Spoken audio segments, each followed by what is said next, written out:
In the grand ballroom of Ravenshollow Palace, where crystal chandeliers cast dancing shadows across marble floors and the scent of white roses filled the air, a single gesture would shatter decades of careful political maneuvering.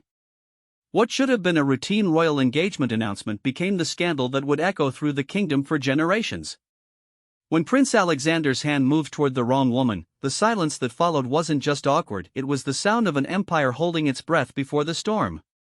The autumn of 1987 had painted Ravenshollow Palace in shades of gold and crimson, its ancient stones reflecting the changing season with an almost mystical beauty. The palace, home to the Meridian royal family for over 4 centuries, had witnessed countless moments of triumph and tragedy, but none quite like what was about to unfold on this crisp October evening. Prince Alexander Edward Meridian stood before his bedroom mirror, adjusting the ceremonial sash that marked him as heir to the throne. At 35, he possessed the kind of classical handsomeness that graced coins and portraits, strong jawline, piercing blue eyes, and dark hair that showed just the first hints of silver at the temples. Yet beneath his composed exterior lay a man torn between duty and desire, between the expectations of his bloodline and the yearnings of his heart. The evening ahead was meant to be a celebration, the formal announcement of his engagement to Lady Victoria Ashworth, a woman chosen not for love but for political alliance. Lady Victoria, daughter of the Duke of Northbridge, represented everything the royal advisors deemed perfect for a future queen. She was beautiful, well-educated, from impeccable bloodlines, and, most importantly, her family controlled vast agricultural lands that would strengthen the kingdom's food security for generations to come. Alexander had known Victoria since childhood. They had played together in the palace gardens during summer gatherings, attended the same exclusive schools, and moved within the same aristocratic circles. She was intelligent, gracious, and undeniably stunning with her platinum blonde hair and emerald eyes. By every measure that mattered to the Crown Council, she was the ideal choice. But, the heart, Alexander had learned, cared little for political convenience. 3 floors below, in the palace's east wing where the staff quarters were located, Catherine Blackwood was putting the finishing touches on the evening's floral arrangements. At 28, she possessed a natural beauty that needed no enhancement: chestnut brown hair that caught the light with auburn highlights, warm hazel eyes that seemed to hold depths of understanding, and a smile that could illuminate even the darkest corners of the ancient palace. Catherine had been working at the palace for nearly 8 years, starting as a junior gardener and gradually working her way up to head of special events coordination. She had a gift for transforming spaces, for seeing beauty where others saw only function, and her work had not gone unnoticed by the royal family. More importantly, it had not gone unnoticed by Prince Alexander. Their relationship had begun innocently enough. Alexander, seeking refuge from the suffocating formality of court life, had begun taking long walks through the palace gardens. It was there, among the roses and lavender, that he first encountered Catherine. She had been pruning the climbing roses that adorned the garden's ancient stone walls, humming softly to herself as she worked. "You have a beautiful voice," he had said, startling her from her task. Catherine had turned, her face flushing crimson when she realized who had spoken. "Your Highness, I didn't realize anyone was listening. Please, don't stop on my account. It's been years since I've heard someone sing for the pure joy of it rather than because they were commanded to perform." What followed was a conversation that lasted until the sun began to set, touching on everything from gardening techniques to literature, from music to philosophy. Alexander discovered that Catherine was not only beautiful but possessed a sharp intellect and a genuine warmth that he found intoxicating after years of calculated courtly interactions. Their meetings became regular, though always carefully concealed. In the early morning hours before the palace stirred to life, they would walk together through the gardens. Catherine would share her knowledge of plants and flowers, while Alexander would tell her stories of the kingdom's history, of the legends and traditions that had shaped their land for centuries. As weeks turned to months, what began as friendship deepened into something neither had intended but neither could deny. They found themselves stealing moments whenever possible: a brief encounter in a palace corridor, a shared glance across a crowded room during state functions, carefully orchestrated meetings in the palace library where Catherine would be arranging flowers and Alexander would be conducting research. The relationship remained chaste, bound by the rigid protocols that governed royal conduct and the very real understanding that discovery would mean Catherine's immediate dismissal and possible exile. Yet the emotional connection between them grew stronger with each passing day. Alexander found in Catherine a kindness and authenticity that was entirely absent from his interactions with Lady Victoria. While Victoria spoke in carefully measured phrases designed to advance political agendas, Catherine spoke from the heart. Where Victoria offered calculated support for his royal duties, Catherine provided genuine understanding of his struggles with the weight of expectation. The irony was not lost on Alexander that he could command armies, influence international policy, and shape the destiny of millions, yet he was powerless to choose his own bride. The Crown Council, led by his father King Edmund and advised by the Archbishop and various ministers, had made their position clear. The engagement to Lady Victoria was not merely personal, it was a matter of state security, economic stability, and dynastic continuity. Love, his father had told him during one particularly heated discussion, is a luxury that royalty cannot afford. Duty must always come before personal desire. But, as Alexander prepared for the evening's announcement, he could not shake the memory of his last conversation with Catherine. They had met in the conservatory 3 nights earlier, surrounded by exotic orchids and the gentle sound of the fountain that had been installed by his great-grandmother. "I know what tonight means," Catherine had said, her voice barely above a whisper. "I've seen the preparations, the guest list, the flowers ordered for the announcement." Alexander had wanted to take her in his arms, to tell her that he would find a way to change everything, but the weight of centuries of tradition held him back. "Catherine, if there were any way." "I know," she had interrupted gently. "I've always known this day would come. I just want you to know that these past months have been the happiest of my life. Whatever happens tomorrow, I will treasure every moment we shared." The conversation had ended with them standing mere inches apart, the air between them charged with unspoken longing, yet neither daring to cross the line that would make their situation even more complicated than it already was. Now, as Alexander made his final preparations for the evening, he tried to summon the resolve that had carried his family through centuries of difficult decisions. He would do his duty, marry Lady Victoria, and gradually find a way to content himself with the life that had been planned for him since birth. The great hall had been transformed for the occasion. Catherine's touch was evident everywhere, the massive floral arrangements that framed the room, the elegant table settings that caught and reflected the light from 1,000 candles, the subtle decorative elements that turned the austere medieval space into something magical. 300 of the kingdom's most influential families had gathered to witness the announcement that would shape the political landscape for decades to come. King Edmund stood at the head of the hall, resplendent in his ceremonial robes, the ancient crown of Meridia resting heavily on his silver hair. Beside him, Queen Isabella smiled graciously at their guests, though those who knew her well could detect the slight tension around her eyes. She, more than anyone, understood the personal cost of royal duty, having married for alliance rather than affection 37 years earlier. Lady Victoria made her entrance precisely at 8 o'clock, as protocol demanded. She was a vision in ivory silk and pearls, her golden hair arranged in an elaborate style that showcased the diamond tiara that had belonged to Alexander's grandmother. She moved through the room with practiced grace, accepting congratulations and well wishes with the perfect blend of modesty and regal bearing. Alexander watched her approach, admiring her poise while simultaneously feeling a hollow sensation in his chest. Victoria was everything a future queen should be, yet as she drew near, all he could think of was Catherine's genuine laugh, her unconscious grace, the way her eyes lit up when she spoke about something she was passionate about. The formal announcement was scheduled for 9 o'clock, after dinner had been served and the appropriate toasts had been made. As the evening progressed, Alexander played his part flawlessly, engaging in conversations about trade agreements and military alliances, discussing the upcoming harvest and the preparations for winter.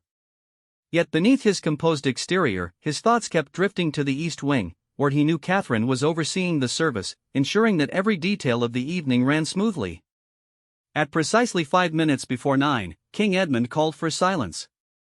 The assembled guests turned their attention to the royal dais, where Alexander and Victoria stood side by side, presenting the picture of young royal perfection that would be reproduced in newspapers and magazines across the kingdom and beyond. "My lords and ladies," King Edmund began, his voice carrying easily through the grand hall, "it is with great pleasure that Queen Isabella and I announce the engagement of our son, Prince Alexander, to Lady Victoria Ashworth, daughter of the Duke of Northbridge."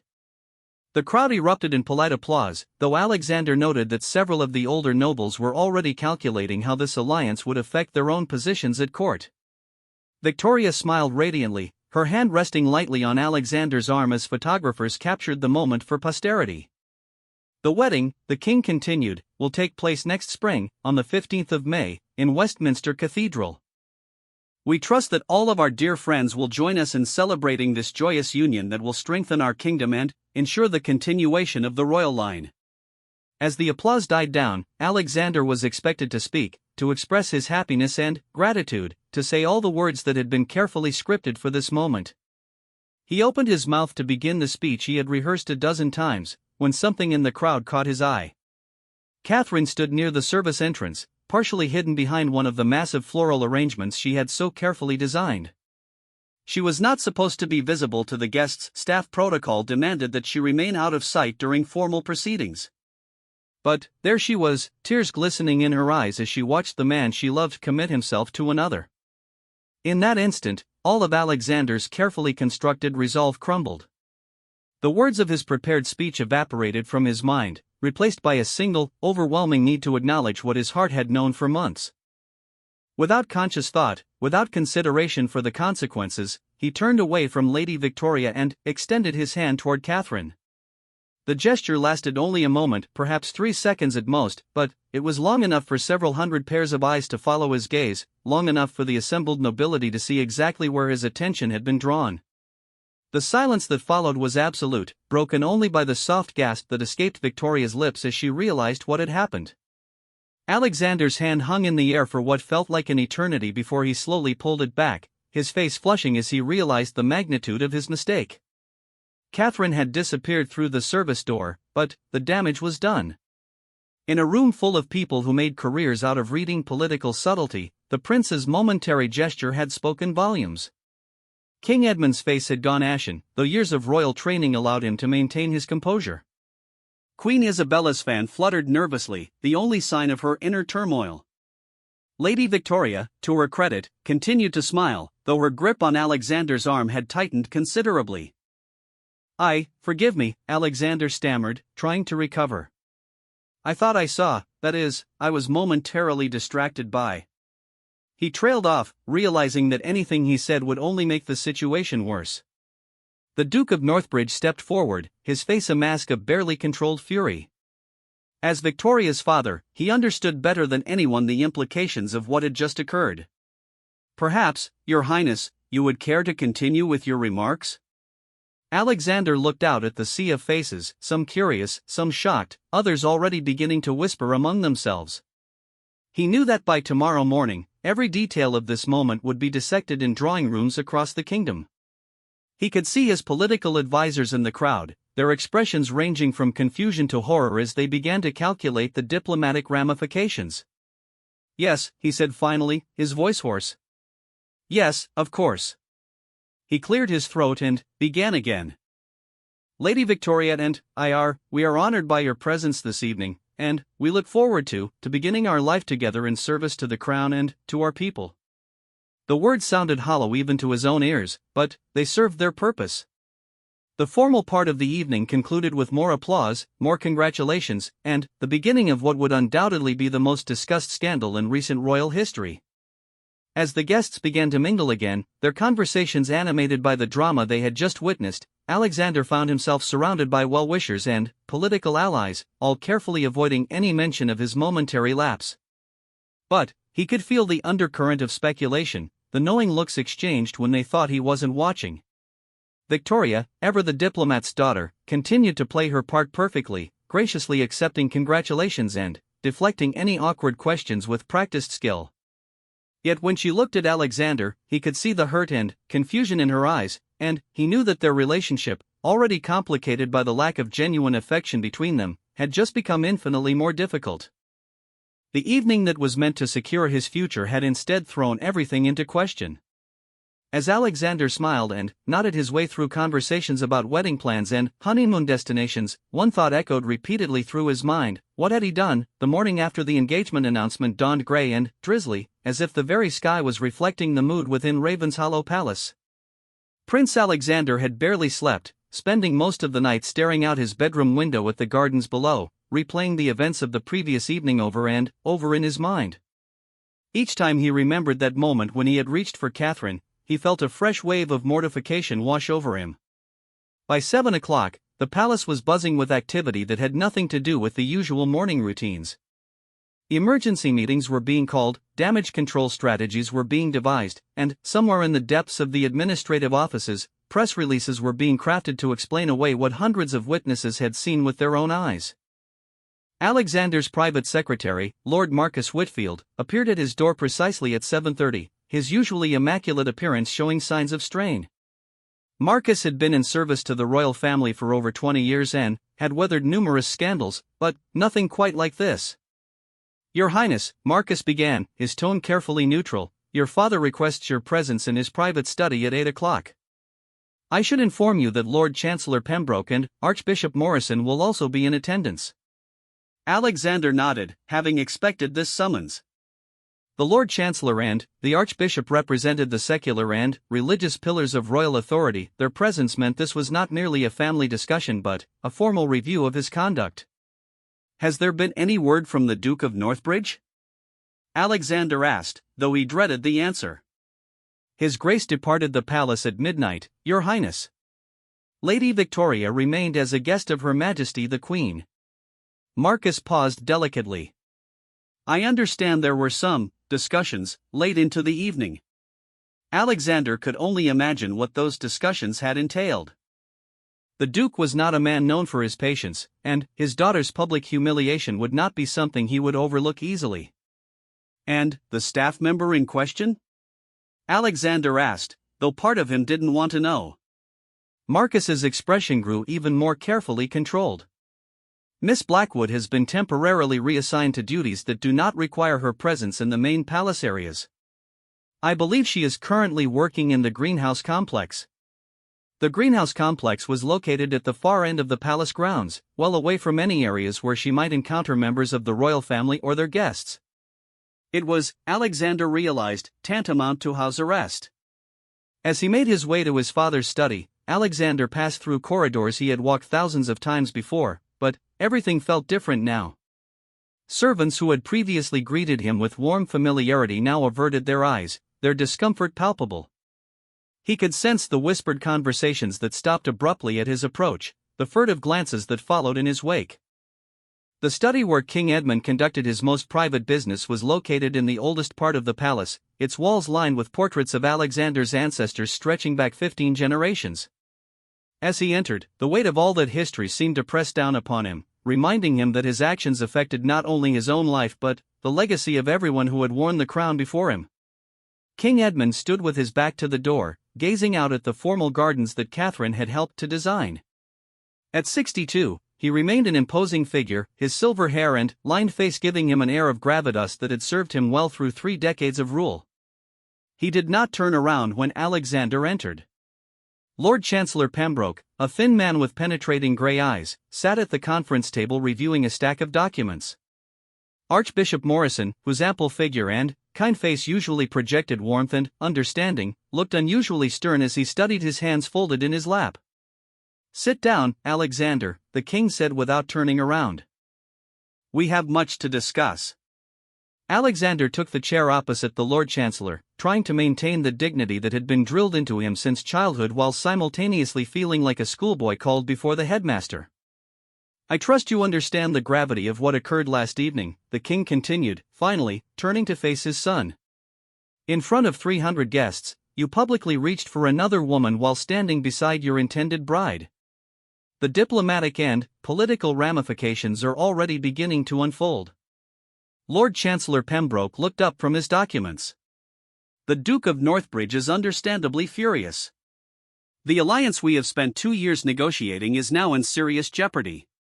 He sees this as a public humiliation of his daughter and, by extension, his family's honor." Furthermore, Archbishop Morrison added, his usually gentle voice carrying an edge of disappointment, "the sanctity of the engagement itself has been called into question. How can we proceed with a marriage when the groom has demonstrated such obvious affection for another?" Alexander wanted to defend himself, to explain that it had been a momentary lapse, an unconscious gesture that meant nothing. But, even as he formed the words in his mind, he knew they would be lies. His reaching for Catherine had been the most honest thing he had done in months. "Father," he began carefully, "I know my behavior was inappropriate, but surely we can find a way to move forward. Lady Victoria is a remarkable woman, and I'm committed to honoring our engagement." King Edmund's expression grew cold. "Are you? Because your actions last evening suggest otherwise. Tell me, Alexander, how long has this infatuation with the staff member been going on?" The question hung in the air like a blade. Alexander realized that his father's use of the word infatuation was deliberate. It diminished what he felt for Catherine while simultaneously making it clear that such feelings were viewed as a weakness rather than genuine emotion. "There is no infatuation," Alexander said, the words tasting bitter in his mouth. "Miss Blackwood and I have had occasion to speak about her work in the gardens, nothing more." Lord Chancellor Pembroke raised an eyebrow. "Your Highness, we have conducted discreet inquiries. Several members of the household staff have reported seeing you in conversation with Miss Blackwood on numerous occasions over the past several months. These encounters were not limited to discussions of her professional duties." Alexander felt a cold dread settling in his stomach. He had thought their meetings had been carefully concealed, but clearly the palace's intricate network of servants and courtiers missed very little. Archbishop Morrison leaned forward, his expression softening slightly. "Alexander, I have known you since you were a child. I baptized you, confirmed you, and have watched you grow into a man of intelligence and character. That is why this situation is so deeply troubling.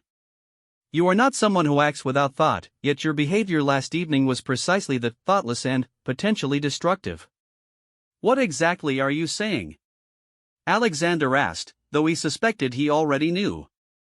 The king moved to his desk and picked up a leather folder. "We are saying that immediate action must be taken to contain this situation before it spirals beyond our control. First, Miss Blackwood will be transferred permanently to our estate in Scotland. She will be given a generous pension and a cottage on the grounds, but she will not return to Ravenshollow Palace." Alexander's heart lurched. "Father, that's hardly fair to her. She's done nothing wrong. Hasn't she?" Lord Chancellor Pembroke interjected sharply. "She has allowed herself to become emotionally involved with the heir to the throne, knowing full well the impossibility of such a relationship. At best, she has been naive. At worst, she has been calculating." "That's not true," Alexander said, his voice rising despite his efforts to remain calm. "Catherine would never." "Catherine?" The king's eyebrows rose. "You're on a first-name basis with the staff now? Alexander, you are making this worse with every word." Archbishop Morrison cleared his throat gently. "Your Highness, perhaps it would be helpful to consider this from Miss Blackwood's perspective. Surely she would prefer a quiet life away from the complications that proximity to the royal family has created. A new beginning might be the kindest option for everyone involved." Alexander wanted to argue, to point out that they were discussing Catherine's fate without giving her any voice in the decision, but he could see the futility of it. The three men in this room represented centuries of royal tradition, and individual desires, whether his own or Catherine's, were secondary to the stability of the monarchy. "Second," the king continued, opening the leather folder, "your wedding to Lady Victoria will be moved up significantly. Instead of May, the ceremony will take place in December, just 8 weeks from now." 8 weeks? Alexander stood up abruptly. "Father, that's impossible." "The preparations alone are already underway," Lord Chancellor Pembroke said smoothly. "We contacted the necessary parties early this morning. Westminster Cathedral has been secured, invitations are being printed, and the wedding planners are being briefed as we speak." The king's expression brooked no argument. "The longer we wait, the more time there is for speculation and rumor to grow.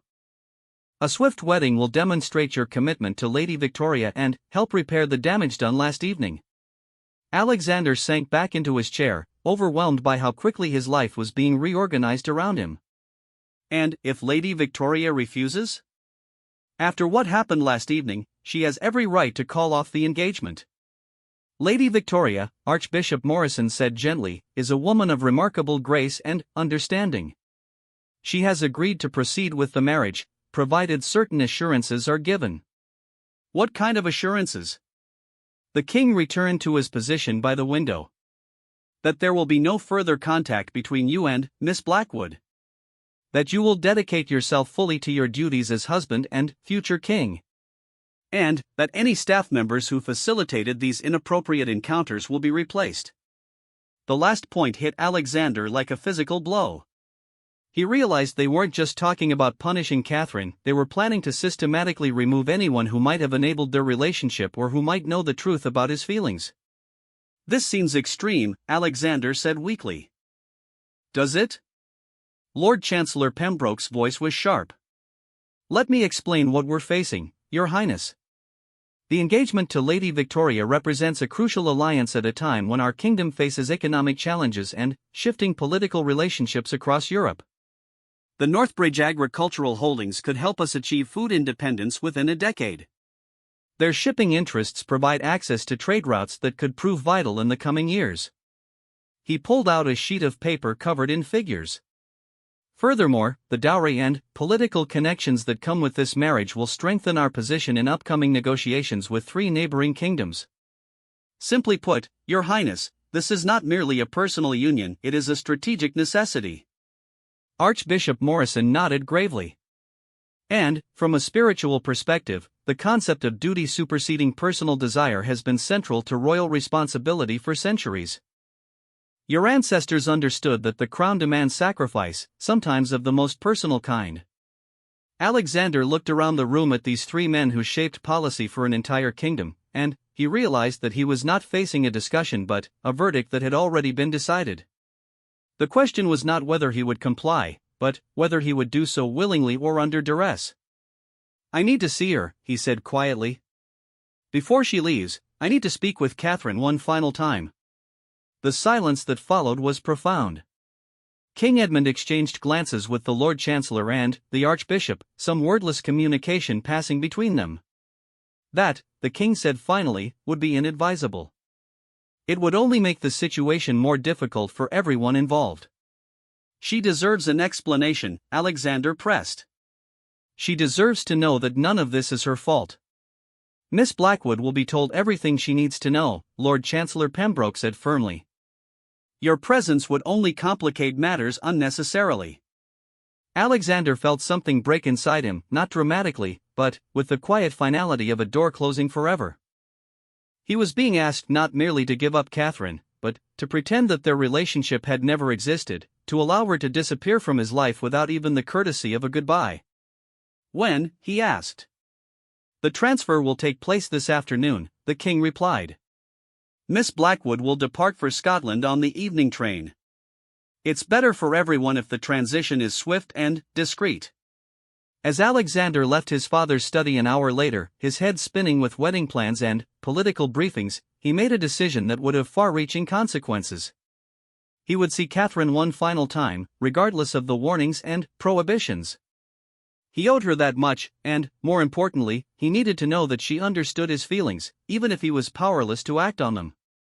The greenhouse complex was a 20-minute walk from the main palace, a journey that took Alexander through the formal gardens, past the ornamental lake, and into the working areas of the estate where few members of the royal family ever ventured. The air grew warmer and more humid as he approached the glass buildings where exotic plants were cultivated year-round. He found Catherine in the orchid house, carefully tending to a collection of rare specimens that required constant attention. She was wearing a simple brown dress and an apron, her hair pulled back in a practical style that somehow made her look even more beautiful than the elaborate gowns worn by the ladies of the court. She looked up as he entered, and he saw that her eyes were red from crying. Your Highness, she said softly, starting to curtsy. Please don't, Alexander said, moving closer. Not now, not here. They stood facing each other among the exotic flowers, the humid air thick with unspoken words and emotions that had no proper outlet. Catherine was the first to break the silence. I know about Scotland, she said quietly. Lord Whitfield spoke with me this morning. I leave this afternoon. Alexander wanted to tell her that he would find a way to stop it, that he would defy his father and the entire court system if necessary. Instead, he found himself saying, "I'm sorry. I'm so terribly sorry that my foolishness last night has brought this down on you." Catherine shook her head. "You have nothing to apologize for. We both knew this day would come eventually. Perhaps it's better that it's come quickly, before." She trailed off, leaving the sentence unfinished. Before what? She looked directly into his eyes, and he saw in them all the love and longing that he felt in his own heart. Before we did something truly foolish. Before we crossed a line that we could never uncross. They moved closer together, drawn by a magnetism that 8 months of careful restraint had only made stronger. Alexander reached out and gently touched her face, his thumb brushing away a tear that had escaped down her cheek. "Catherine, if things were different." "But they're not different," she whispered. "And they never could be. I've known that from the beginning, just as you have. That doesn't make this any easier, but it makes it right."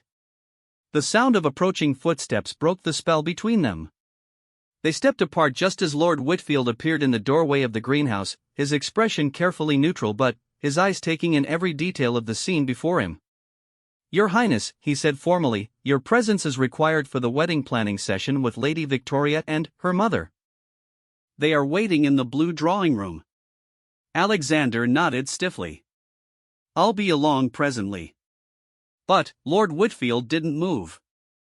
"I'm afraid the session was scheduled to begin 10 minutes ago, Your Highness. They are quite anxious to proceed." The message was clear: Alexander's time with Catherine was over, and any delay would be noted and reported. He looked back at Catherine one final time, memorizing every detail of her face, the way the dappled sunlight from the greenhouse roof caught in her hair, the way her hands moved nervously against her apron. "Goodbye, Catherine," he said softly. "Goodbye, Your Highness," she replied, her voice barely audible. As Alexander walked back toward the palace with Lord Whitfield, he could feel a fundamental part of himself being left behind in that humid greenhouse among the orchids and exotic blooms. The man who returned to plan his wedding to Lady Victoria was not quite the same man who had walked out that morning, and he knew with absolute certainty that he never would be again. Behind him, Catherine stood motionless among the flowers until the sound of their footsteps faded completely. Then, finally, alone, she allowed herself to grieve for what had been and what never could be, her tears falling among the petals like rain on a garden that would never bloom the same way again. The 8 weeks that followed Alexander's final meeting with Catherine passed in a blur of wedding preparations, diplomatic meetings, and carefully orchestrated public appearances designed to restore confidence in the royal engagement. Westminster Cathedral was transformed into a floral wonderland, guest lists were finalized and scrutinized for political balance, and every detail was managed with the precision of a military campaign. Lady Victoria threw herself into the preparations with remarkable grace, seemingly determined to prove that the incident at the engagement announcement had not shaken her resolve. She worked tirelessly with the wedding planners, approved dress designs, selected music, and hosted pre-wedding events with a smile that never wavered, at least not in public. Yet those closest to the situation could see the strain beneath the polished exterior. Queen Isabella, who had grown genuinely fond of Victoria over the years, noticed the way the young woman's hands trembled slightly when she thought no one was watching, the careful way she phrased questions about Alexander's schedule, the brightened enthusiasm that seemed just a fraction too intense to be entirely natural. Alexander himself moved through the weeks like a man in a trance. He attended every required meeting, approved every decision, and played his part in the elaborate theater of royal wedding preparations. Yet those who knew him well noted subtle changes in his demeanor. His famous charm seemed more calculated now, his smiles less spontaneous, his conversation more formal even in private settings. Lord Marcus Whitfield, who had served as Alexander's private secretary for over a decade, found himself walking on eggshells. The prince who had once discussed everything from political strategy to literature with genuine enthusiasm now seemed to view each day as a series of obligations to be endured rather than opportunities to be embraced. "Your Highness," Marcus said one grey November morning as they reviewed the day's schedule, "the Archbishop would like to discuss the wedding ceremony rehearsal timing."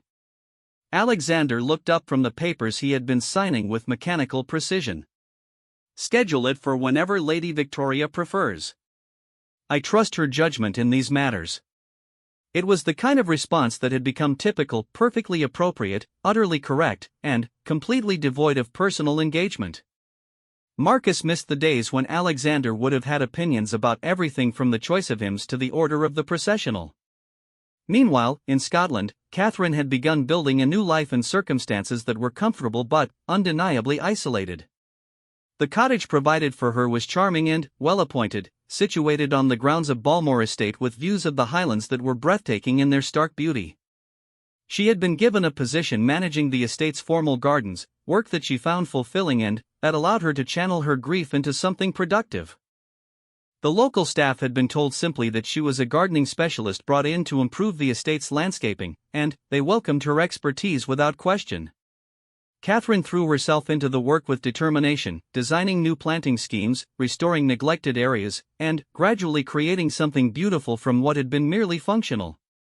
Yet despite her efforts to embrace this new life, she found herself marking time by the royal wedding preparations that she read about in the newspapers and heard discussed on the radio. Each announcement, the cathedral decorations, the guest list, the menu for the wedding breakfast, felt like a small knife turning in her heart. The estate manager, a kind man named Robert Fraser who had worked at Balmore for over 30 years, noticed her mood on particularly difficult days. He had been told very little about the circumstances that had brought Catherine to Scotland, but he was observant enough to note that her melancholy seemed to coincide with news from London. "The roses you've planted by the south wall are coming along beautifully," he said one afternoon as they walked through the gardens together. "I've never seen anything quite like that shade of cream." Catherine smiled, the first genuine expression of pleasure he had seen from her in days. "They're called Moonlight Serenade. I grew them from cuttings that came from another garden. They reminded me of music somehow, the way the petals unfold." Robert nodded thoughtfully. "Gardens have a way of carrying memories, don't they? Sometimes I think plants remember where they came from, even when they're transplanted to new soil." It was as close as he would come to acknowledging that he suspected there was more to Catherine's story than she had shared, but his kindness was evident in the gentle way he said it. Back in London, the final week before the wedding brought a level of activity that bordered on chaos. Foreign dignitaries began arriving, security was heightened throughout the city, and the media attention reached fever pitch. The story that had emerged from the engagement announcement had been carefully managed. The official narrative was that Alexander had been momentarily distracted by a service issue, nothing more than a minor protocol breach that had been blown out of proportion by gossip-hungry observers. Yet among the aristocratic families who moved in royal circles, the truth was more widely suspected if not openly discussed. The sudden departure of a staff member, the accelerated wedding timeline, and Alexander's changed demeanor had not gone unnoticed by those who made careers out of reading political subtlety. Lady Victoria's mother, the Duchess of Northbridge, had become increasingly concerned about her daughter's emotional state as the wedding approached. Victoria maintained her composure in public, but, at night, in the privacy of their guest quarters at the palace, she sometimes allowed her carefully constructed facade to slip. "Mother," she said one evening as they prepared for yet another pre-wedding event, "do you think he will ever love me?" The Duchess, a practical woman who had navigated her own share of aristocratic marriages, paused in her arrangement of Victoria's jewelry. "Love, my dear, is a luxury that people in our position must approach differently. Respect, partnership, shared purpose, these are more reliable foundations for a royal marriage than romantic sentiment." "But, you loved father," Victoria said quietly. "I remember how you looked at each other when I was a child." "Your father and I were fortunate," the Duchess acknowledged. "Our arranged marriage grew into genuine affection over time. But we were also not under the level of scrutiny and pressure that you and Alexander face. Sometimes the greatest kindness we can show our spouses is to give them time to find their way to caring, without demanding immediate passion." Victoria nodded, though her reflection in the mirror showed a young woman trying to convince herself that duty could substitute for desire. She had been raised to understand that royal marriages were political alliances first and personal relationships second, but knowing something intellectually and accepting it emotionally were two entirely different challenges. 3 days before the wedding, Alexander made an unexpected visit to his mother's private sitting room, a comfortable space filled with family photographs and personal mementos that served as a refuge from the formal public areas of the palace. Queen Isabella was reviewing the final guest seating arrangements when he knocked. "Mother," he said as he entered, "might I speak with you privately?" Isabella set aside her charts and studied her son's face. At 35, Alexander retained the handsome features that had made him one of Europe's most eligible bachelors, but the lines around his eyes had deepened in recent weeks, and she could see the weight he was carrying. "Of course, darling. Sit down and tell me what's troubling you." Alexander took the chair across from her, running his hands through his hair in a gesture that reminded her of the little boy he had once been. "I need to know if I'm doing the right thing." "In what regard?" "In marrying Victoria when my heart isn't entirely in it. In accepting that duty must come before personal happiness. In all of it, really." Isabella was quiet for a long moment, choosing her words carefully. As someone who had entered royal life from the aristocracy rather than being born into it, she had a perspective that differed from her husband's in subtle but important ways. "Alexander," she said finally, "I want to tell you something about your father and me that we've never discussed before. When we married 37 years ago, it was arranged by our families for political reasons. I was 19 and terrified, marrying a man I barely knew who would one day be king." Alexander looked surprised. His parents had always seemed genuinely devoted to each other. "The first year of our marriage was quite difficult," Isabella continued. "Your father was dutiful but distant, and I felt like a stranger living in a museum. I used to cry myself to sleep, wondering if I would ever feel at home in this life. What changed? Time, patience, and a conscious choice on both our parts to build something together rather than simply endure our circumstances. We learned to appreciate each other's strengths, to share our fears and hopes, to create genuine partnership even though we hadn't begun with romantic love." She leaned forward, taking his hand. "I'm not suggesting that arranged marriages are ideal, or that personal happiness doesn't matter. But I am saying that sometimes the most profound love grows from respect and shared experience rather than immediate passion." Alexander squeezed her hand gratefully. "And you have no regrets? About marrying your father?" "None whatsoever. He has been my closest friend, my strongest supporter, and, yes, eventually my greatest love. But, Alexander, the key was that we both committed to making it work. We both chose to open our hearts to the possibility of caring for each other." The unspoken question hung in the air: was Alexander prepared to make that same choice with Victoria? The night before the wedding, Alexander stood in his father's study once again, this time to receive the ceremonial sword that would be part of his wedding regalia. The same portraits looked down at them, the same sense of historical weight filled the room, but everything felt different now. "Tomorrow," King Edmund said as he presented the sword that had been worn by Alexander's grandfather and great-grandfather at their weddings, "you will take the final step in becoming the man who will one day rule this kingdom. Marriage will change you, Alexander. The responsibilities you assume tomorrow will shape every decision you make for the rest of your life." Alexander accepted the sword, feeling its weight both literal and metaphorical. "Father, may I ask you something?" "Of course. Do you ever wonder what would have happened if you had been free to choose differently? If duty hadn't dictated your path?" King Edmund was quiet for a long moment, looking out at the gardens that were barely visible in the darkness beyond the windows. When he spoke, his voice carried a note of reflection that Alexander rarely heard from him. "When I was your age, I thought freedom meant having unlimited choices. Now I understand that true freedom comes from making peace with the choices you do make, and finding ways to build something meaningful within whatever constraints exist." He turned back to his son. "Tomorrow you will marry a remarkable young woman who deserves your respect and your commitment. Whether you can give her your whole heart remains to be seen, but I hope you will try. For her sake, for your own sake, and for the sake of the crown you will one day wear." That night, as Westminster Cathedral stood ready for the most significant royal wedding in a generation, three people in very different circumstances found sleep elusive. Alexander lay awake in his room at the palace, staring at the ceiling and trying to imagine a future where duty and desire might somehow coexist. Victoria sat by her window in the guest quarters, watching the city lights and praying for the strength to be the wife and queen that her country would need. And, in Scotland, Catherine walked through her moonlit garden, touching the roses she had planted from cuttings that carried memories of another time and place, finally, accepting that some chapters of life must end before new ones can begin. The stage was set for a wedding that would be magnificent in its pageantry and profound in its consequences, yet none of the principal players could have anticipated just how dramatically their carefully laid plans were about to be disrupted. The morning of December 15th dawned crisp and clear over London, with the kind of brilliant winter sunshine that seemed to bless the most significant royal occasions. Westminster Cathedral had been transformed into a wonderland of white roses, gold ribbons, and crystal chandeliers that caught and refracted the light streaming through the ancient stained glass windows. Outside, crowds had been gathering since before dawn, their breath forming clouds in the cold air as they waited for a glimpse of the royal procession.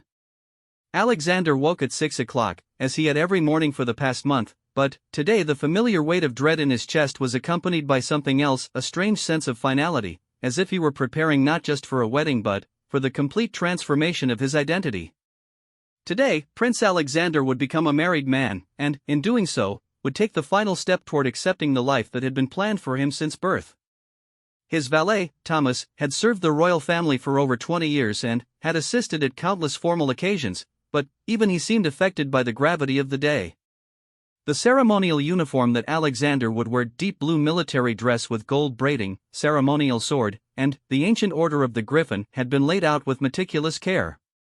"The morning is beautiful, Your Highness," Thomas said as he began the complex process of helping Alexander into his formal attire. "The crowds outside are already quite substantial." Alexander nodded, though his attention was focused on the view from his window. He could see the formal gardens stretching toward the greenhouse complex in the distance, and, for a moment, his mind wandered to Catherine. He wondered if she was thinking of this day, if she was listening to the radio coverage from her cottage in Scotland, if she sometimes looked at the roses she had planted and remembered their conversations among the flowers. "Your Highness?" Thomas's voice brought him back to the present. "Shall I proceed with the ceremonial sword?" "Yes, of course," Alexander said, forcing his attention back to the matter at hand. 3 hours later, Lady Victoria sat in her bridal suite surrounded by a flurry of activity that would have overwhelmed anyone not trained from birth to handle public scrutiny. Her wedding dress, a creation of ivory silk and Belgian lace that had required 6 months to complete, hung like a work of art against the far wall. 3 seamstresses made final adjustments while 2 hairdressers worked to create the elaborate style that would support the diamond tiara that had belonged to Alexander's great-grandmother.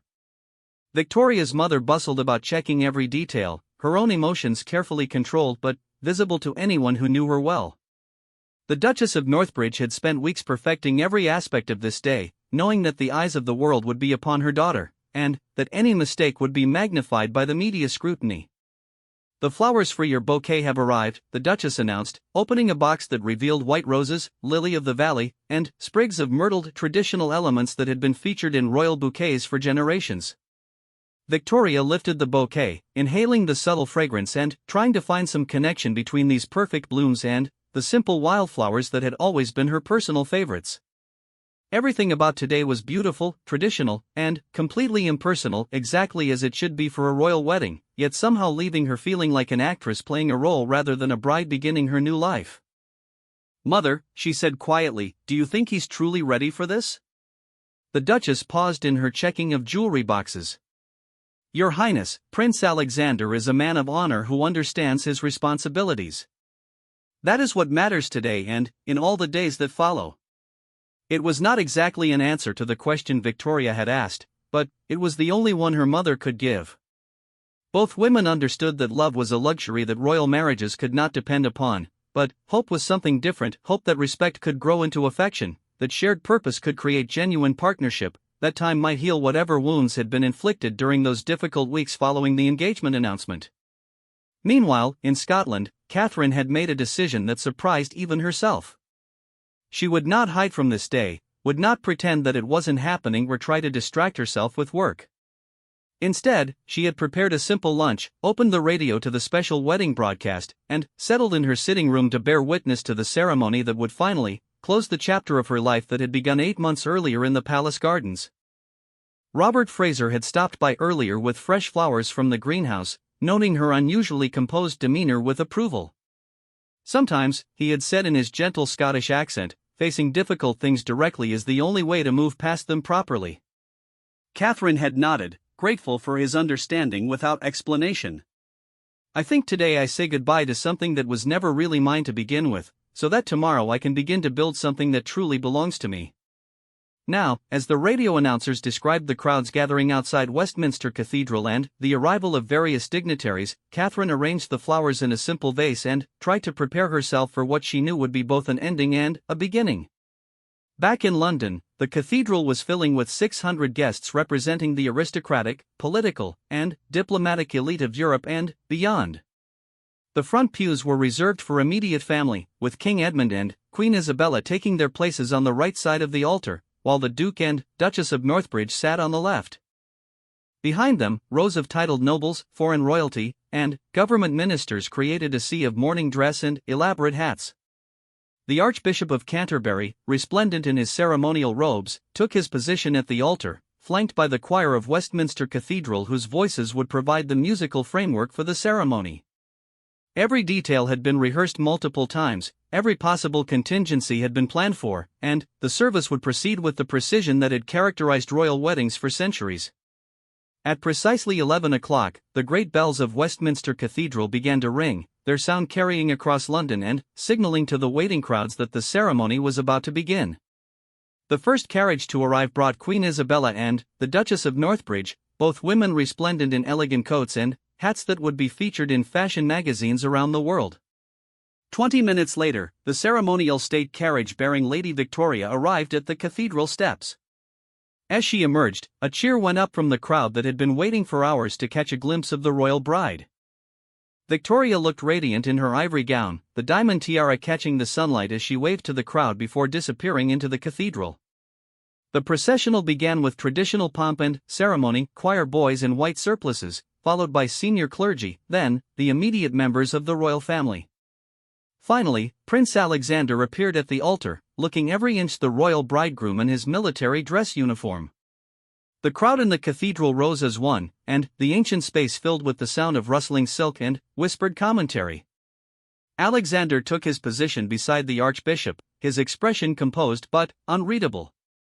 Those who knew him well might have noticed the slight tension around his eyes, the way his hands remained clasped behind his back rather than relaxed at his sides, but, to the watching world he appeared to be a prince prepared to do his duty with dignity and grace. The cathedral fell silent as the great organ began the opening notes of the bridal march. All 600 guests turned toward the back of the cathedral, where Lady Victoria would make her entrance on her father's arm. The doors opened, and she appeared a vision of royal perfection walking slowly down the aisle that stretched before her like a bridge between her former life and her future as a member of the royal family. As Victoria approached the altar, Alexander watched her with genuine admiration. She was beautiful, composed, and carrying herself with exactly the grace and dignity that the moment required. In her eyes, he could see determination mixed with nervousness, hope struggling with uncertainty, and, beneath it all, a question that she was too well-bred to ask aloud: would this marriage become something real, or would they spend their lives as strangers performing elaborate public theater? The Duke of Northbridge placed his daughter's hand in Alexander's, and the ceremony began with words that had echoed through Westminster Cathedral for generations: "Dearly beloved, we are gathered together here in the sight of God, and, in the face of this congregation, to join together this man and this woman in holy matrimony." The service proceeded with traditional majesty readings from Corinthians about love and, from Ephesians about the duties of marriage, hymns that filled the soaring space with music that seemed to lift the very stones, and prayers that invoked blessings upon the union being consecrated. Yet beneath the surface magnificence, three people were grappling with emotions that the ceremony itself could not resolve. Victoria recited her vows with clear conviction, promising to love, honor, and obey, to be faithful in prosperity and adversity, to support Alexander in his royal duties and to dedicate her life to service of the crown. Her voice never wavered, though those close enough could see her hands trembling slightly as she held her bouquet. When it came time for Alexander to speak his vows, he looked directly into Victoria's eyes and made his promises with what appeared to be complete sincerity. He would love and cherish her, protect and honor her, be faithful to her alone, and share with her all the burdens and joys that their position would bring. The words were traditional, but he spoke them as if he were making a conscious choice to mean them, regardless of where his heart had been in the past. In Scotland, Catherine listened to the radio broadcast with tears streaming down her face, not tears of jealousy or regret, but something more complex, a grief for what had never been possible mixed with genuine hope for Alexander's future happiness. When she heard his voice speaking the vows that would bind him to another woman forever, she whispered her own words into the empty cottage, "Be happy, Alexander. Find a way to be happy." The exchange of rings proceeded with ancient ritual, each band of gold representing not just personal commitment but the joining of two great families and the continuation of dynasties that stretched back centuries. Alexander slipped the wedding band onto Victoria's finger with steady hands, while she performed the same gesture for him, her touch gentle but confident. Archbishop Morrison raised his hands over the couple and pronounced the words that would change their lives forever, "Those whom God hath joined together let no man put asunder. I now pronounce you husband and wife." The cathedral erupted in applause as Alexander and Victoria shared their first kiss as a married couple, a brief, formal gesture appropriate to the setting but lacking the passion that fairy tales promised. Then, they turned to face the congregation as husband and wife, the new Princess Victoria taking her place as second lady in the realm, behind only Queen Isabella herself. The recessional began with the magnificent sound of trumpets and organ filling every corner of the cathedral. Alexander and Victoria walked back down the aisle together, followed by their families and the members of the wedding party. To the watching world, it was a perfect royal wedding, magnificent, traditional, and flawlessly executed.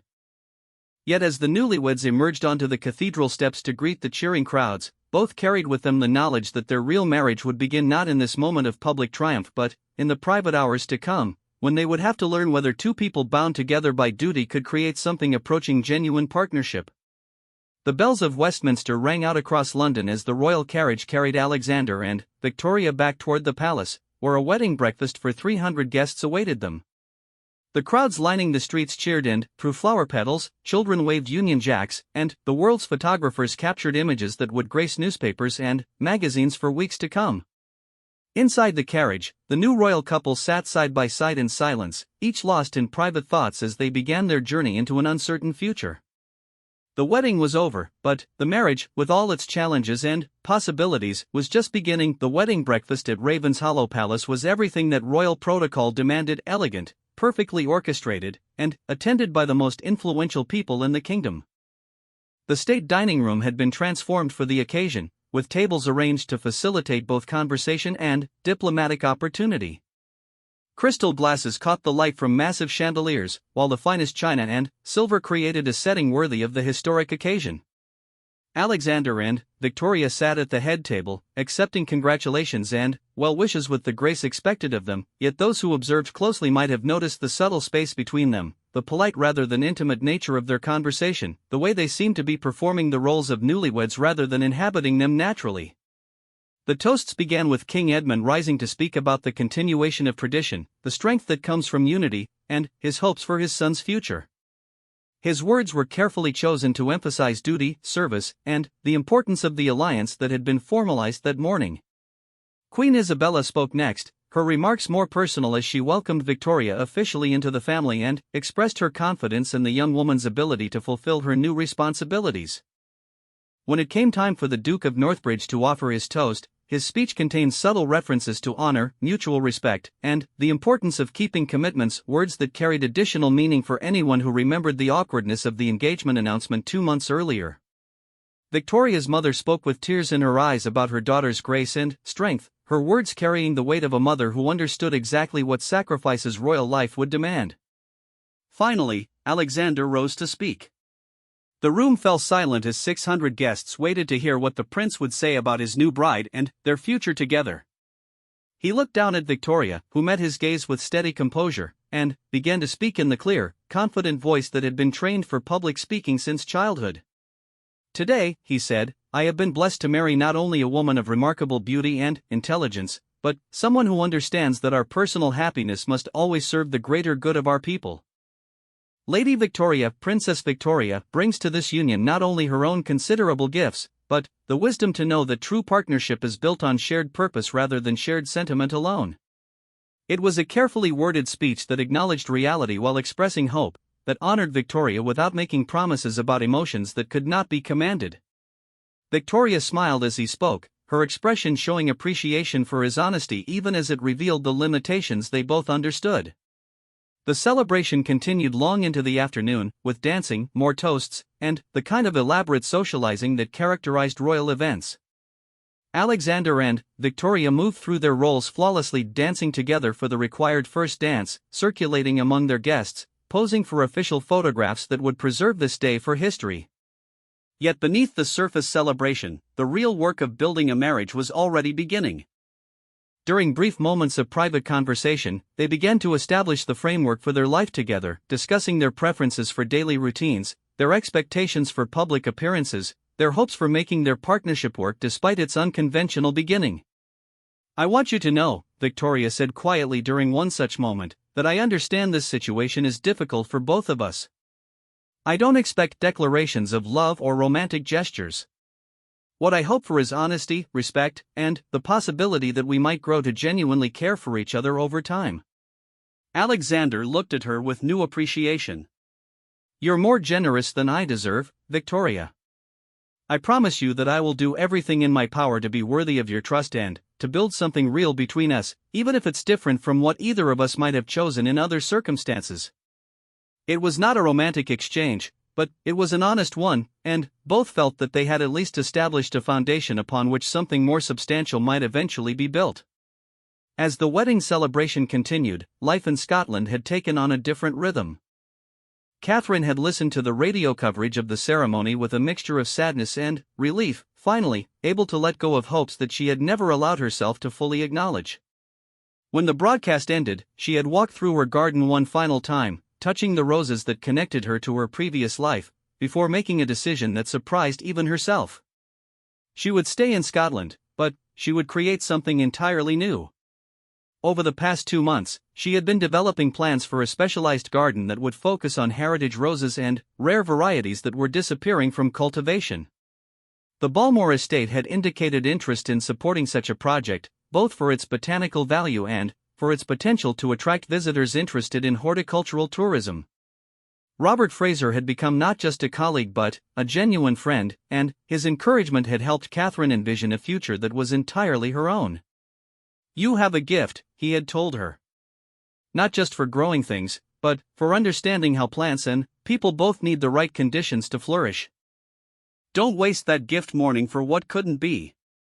As evening fell over London, Alexander and Victoria finally retreated to the private quarters that had been prepared for them, away from the guests and ceremony and into the reality of their new life together. They had chosen to spend their wedding night at the palace rather than traveling immediately to their honeymoon destination, wanting time to adjust to their changed circumstances before facing the additional pressures of foreign travel. The suite that had been prepared for them was elegant but comfortable, decorated with flowers from the wedding and equipped with everything they might need. Yet as they faced each other in this private space for the first time as husband and wife, both felt the weight of expectation and uncertainty that no amount of preparation could entirely address. "Victoria," Alexander said gently, "I want you to know that we don't have to, that is, there's no pressure for tonight to be anything other than what feels comfortable for both of us." Victoria smiled, touched by his consideration. "Thank you for saying that. I think perhaps we might simply talk for a while, if that's agreeable to you. I feel like we've been so focused on the wedding itself that we haven't had much opportunity to learn about each other as people rather than as public figures." They settled into comfortable chairs near the fireplace, still wearing their wedding clothes but beginning to relax for the first time all day. What followed was the longest and most honest conversation they had ever had, touching on their childhoods, their fears about royal life, their individual interests and dreams, and their hopes for finding a way to make their unusual situation work. Alexander found himself genuinely impressed by Victoria's intelligence and insight. She had thoughts about everything from international relations to literature, from social policy to art, and she expressed them with a thoughtfulness that he had not fully appreciated during their more formal previous encounters. Victoria, in turn, discovered that Alexander possessed a dry sense of humor and a genuine concern for his future subjects that went far beyond mere duty. He spoke passionately about educational reform, about the role of the monarchy in a changing world, and about his desire to use his position to make a real difference in people's lives. As the night wore on, they began to see each other not as symbols or political allies, but as individuals who shared many values and goals, even if they had not chosen to be united by romance. It was not love, but it was the beginning of genuine respect and affection, which both recognized as a stronger foundation for a royal marriage than passion alone could provide. "Alexander," Victoria said as the clock approached midnight, "I want you to know that I don't regret this marriage. I know it began under difficult circumstances, but I believe we can build something worthwhile together, something that serves both our personal happiness and our public responsibilities." Alexander took her hand, the first genuinely spontaneous gesture of affection he had shown her. "I believe that too. And, Victoria, I want you to know that while I cannot promise you romantic love immediately, I can promise you loyalty, honesty, and my complete commitment to making this marriage a true partnership." It was not the passionate declaration that fairy tales promised, but it was real, honest, and full of potential. As they finally prepared for sleep on their wedding night, both felt that they had at least begun to find their way towards something that might, in time, become genuine happiness. Over the following months, their marriage would be tested by the pressures of royal life, by the constant scrutiny of the media, and by the challenge of building intimacy from duty rather than desire. Yet the foundation they laid on their wedding night, based on honesty, respect, and shared commitment, would prove stronger than either had dared to hope.